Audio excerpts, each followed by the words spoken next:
বেআইনি জবরদখল হটাতে মুখ্যমন্ত্রীর কড়া নির্দেশের পরেই তৎপর হয়েছে কলকাতা সহ রাজ্যের অন্য পুরসভা ও পুলিশ। রাস্তায় জবরদখল হটাতে শুরু হয়েছে অভিযানও। হকারদের অভিযোগ, তাদের পুনর্বাসন তো দুরস্ত, সেভাবে দোকান সরিয়ে নিয়ে যাওয়ার জন্য সময়ও নাকি দেওয়া হচ্ছে না।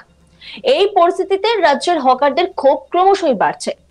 এই পরিস্থিতিতেও কিন্তু একেবারে মিস্টার কুল কলকাতার মেয়র তথা রাজ্যের পুরমন্ত্রী ফিরহাদ হাকিম। কলকাতার মেয়র তথা পুরমন্ত্রী ফিরহাদ হাকিমের দাবি, কোথাও কোনো হকার উচ্ছেদ হয়নি, কোনো হকার উচ্ছেদ করা হচ্ছে না। হকার মনে পার্মানেন্ট দোকান নয়, টিনের শেড দেবে, ইট দিয়ে দোকান করে নেবে। মুখ্যমন্ত্রী বলছেন তাদের জন্য গোডাউন করতে আমরা সেই ব্যবস্থা করেছি। হকার নিয়ে বিরোধীদের সমালোচনার জবাবও দিয়েছেন ফিরহাদ হাকিম। বিরোধী ভাইদের কাজ নেই তো খই ভাজ, হকারদের সমস্যা মিটে গেছে, এখন তাদের ঘুম ভেঙেছে।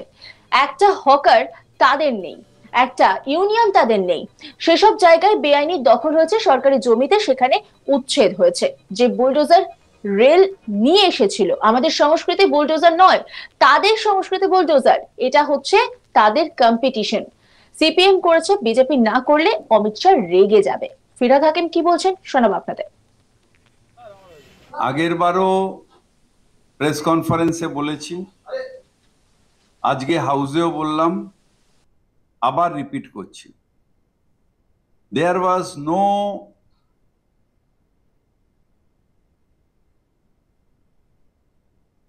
eviction of hawker in Calcutta. না মুখ্যমন্ত্রী বলেছেন হকার উচ্ছেদ করতে, না ক্যালকাটা কর্পোরেশন করেছে, না কলকাতা পুলিশ করেছে। নিশ্চিতভাবে 1/3 অফ দি ফুটপাথ, যেটা সুপ্রিম কোর্টের রুলিং আছে, সেটা হকারদের বসার অধিকার আছে। হকার মানে পার্মানেন্ট দোকান নয়। হকার মানে হকিং করবে, চলে যাবে, অনেক জায়গায় ছেড়ে দিয়ে যায়, কিন্তু পার্মানেন্ট স্টল এরিকশন করবে, ইট দিয়ে বানাবে, টিনের শেড দেবে, সেটা হকার নয়। গড়িয়াহাটে আমরা কি করেছি, হকারদের জন্য স্ট্রাকচারাল করে দিয়েছি। সেখানে 1/3 অফ দি ফুটপাথের হকার বসবেন, তারা ব্যবসা করবেন, সন্ধ্যাবেলা চলে যাবেন। এখন তো মুখ্যমন্ত্রী বলে দিয়েছেন যে তাদের গোডাউনের ব্যবস্থা করতে কাছাকাছি। আমরা বিভিন্ন জায়গায় লোকেট করেছি, শিগগিরই সেখানেও রাখার জন্য বন্দোবস্ত করে। অনেকে নিয়ে বাড়ি চলে যান, অনেকে আবার কাছাকাছি কোনো ঘর টর আছে রেখে দেন, আবার যারা পারবেন না তারা আমাদের এই গোডাউনগুলোতে রাখবেন, সেখানে অগ্নি নির্বাহ ব্যবস্থাও থাকবে। এখন আমার বিরোধী ভাইয়েরা, তাদের কাজ নেই তো খই ভাজ, তাদের অনেকদিন বাদে হঠাৎ আজকে ঘুম ভেঙেছে। হকারের প্রবলেম কিন্তু আজ থেকে 10 দিন আগে মিটে গেছে। এখন আমাদের ফাইনাল ইয়েটাও হয়ে গেছে, সার্ভেটা হয়ে গেছে। আবার আরেকবার চেকিং করে আমরা ফাইনাল রিপোর্টটা নবান্নয় জমা দেব। এই সময় হকার নিয়ে একটা বাজার গরম, একটা হকার ইউনিয়ন ওদের নেই, একটা হকার ওদের সাথে নেই। কিন্তু সমস্যা হচ্ছে যে গণতন্ত্র, আপনার বলার অধিকার আছে বলছেন। আমরা হকার নিয়ন্ত্রণ করেছি, আর যেসব জায়গায় illegal encroachment of government land হয়েছে, সেগুলোর এনক্রোচ মুভ বিভিন্ন ডিপার্টমেন্ট এবং কলকাতা পুলিশ, কলকাতা কর্পোরেশন সবাই ছিল। Encroachment, illegal encroachment of government land. Recently রামপুরহাটে হকার উচ্ছেদ হয়েছে। আমাদের হকার আমরা বলে একটা সাইড সরিয়ে দিয়েছি, বসছে। কিন্তু রেল, যে বুলডোজারের কথা উনি বললেন, সে বুলডোজার কিন্তু রেল নিয়ে এসেছিল, রেল হকার উচ্ছেদ করার জন্য, টোটাল রামপুরহাট থেকে। সুতরাং বুলডোজার আমাদের কাজ না, আমাদের কাজ মানুষকে বোঝানো।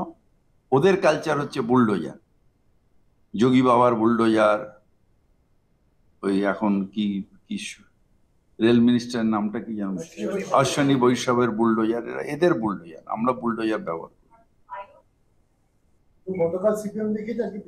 ওটা তো কম্পিটিশন, ওটা হচ্ছে কম্পিটিশন। এই সিপিএম করে ফেলেছে, এই আমি পিছিয়ে গেলাম, ওরে কি করছো, আরে অমিত শাহ জানলে রেগে যাবে, একটা করে ফেলো, ছোট করে করে ফেলো। এটা হচ্ছে কম্পিটিশন। আমরা বাংলার মানুষের সাথে ছিলাম, বারবার বাংলার মানুষ রায় দিয়েছে যে আমাদের কাজে সন্তুষ্ট, এবং সেই অনুযায়ী হকার থেকেও নিশ্চিতভাবে আমরা নিয়ন্ত্রণ করছি। হকার 1/3 বসবে, বাদ বাকি 2/3 মানুষ যাওয়া আসা করবে, যেটা মুখ্যমন্ত্রী বারবার বলেছেন। রাইট টু লিভ, আমি আমার ছোটখাটো ব্যবসা করে আমি আমার পরিবার বা আমার নিজের পেট চালাবো, এটা মানুষের অধিকারের মধ্যে দিয়েছে সুপ্রিম কোর্ট। মুখ্যমন্ত্রী একটি বক্তব্যকে হাতিয়ার করে একটি নিন্দা প্রস্তাব আনার চেষ্টা করলেন। মুখ্যমন্ত্রী নাকি বলেছিলেন যে কাউন্সিলররা হকার বসিদারকে অ্যারেস্ট করে ভেতরে ঢুকিয়ে দেওয়া হবে। কি বলবেন? এরম হয় কোনো বলেনি। হকার যেখানে যেখানে হকার হয়ে যায়, হকার ইউনিয়ন থাকে, হকার নেতা থাকে। আমি জানি না 2-1 জায়গায় কাউন্সিলর হকার নেতা কিনা, কিন্তু জেনারেলি আমার জানা নেই। আর এই হকার ইউনিয়ন আজকে না, এগুলো বামফ্রন্ট আমল থেকে বসেছে, সেই সময় অপারেশন বুস্টার হয়েছে। এই কি আরো অনেক মন্তব্য করেছেন, তিনি কি বলেছেন শোনাবো আপনাদের। বিকাশটা হচ্ছে যে আমাদের বিভিন্ন জায়গায় আমার মনে হয়েছে, আমার কাছে প্রমাণ নেই কিছু, তো সেটাই বলেছি। এটা এদের তুলে আমরা এখন বিভিন্ন জায়গায় মমতা ব্যানার্জি অনেকগুলো করে দিয়েছে, নাইট শেল্টার করে দিয়েছে। সেই নাইট শেল্টার গুলোতে যারা রাত্রিরে রাস্তায় না থেকে সেখানে থাকবে, খাওয়া দাওয়া থাকার সব ব্যবস্থা। তো পুলিশকে বলেছি যারা সত্যি সত্যি রাস্তায় রয়েছেন তাদের নিয়ে গিয়ে নাইট শেল্টারে পৌঁছে দিই, তাহলে রাস্তার মধ্যে থাকবেও না, রাস্তার মধ্যে আপনার ওই হবে না, এই মানে নোংরা হওয়া, মানে এইসব আবর্জনাও থাকবে না, রাস্তা পরিষ্কার থাকবে, সেইটাই কথা। না, নাইট শেল্টার আছে, অনেকগুলো নাইট শেল্টার আছে, সেখানে যারা রাস্তায় থাকে, মানে যাদের বলা হয় হোম ফর হোমলেস, সেখানে এদের তুলে নিয়ে রেখে দেওয়া। থানায় থানায় যদি বলে দেওয়া হয় কাছাকাছি এগুলো আছে, সেখানে এদের নিয়ে গিয়ে রেখে। এই ব্যবস্থা তো পুরসভায় আগেও করেছিল, অনেকটা আপনারা নিয়ে রেখেও ছিলেন, তারপর দেখা যাচ্ছে কিছুদিন পর আবার না, তারা ওখানেও রাখে, আবার রাস্তাতে শুয়ে পড়ে, সে তাদেরই একটু পুলিশ দিয়ে যদি নিজের খাটে গিয়ে শো।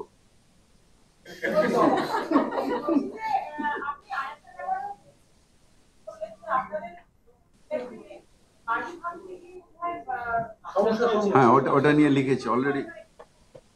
আমাদের কিছু ইলিগাল পোর্শন ভাঙতে গিয়ে কিছু মানুষ হ্যারাস হয়েছে, মানে হেনস্থা করা হয়েছে, সেটা আমার কাছে রিপোর্ট এসছে। ডিজিকে বলেছে স্ট্রংলি দিয়ে আমরা এটা জানাবো, যাতে আইনত যদি আমরা করতে যাই, তাতে যদি কোনো বাধা হয় তাহলে আমরা কঠোরভাবে, আরো বেশি কঠোর হয়ে সেখানে যাব।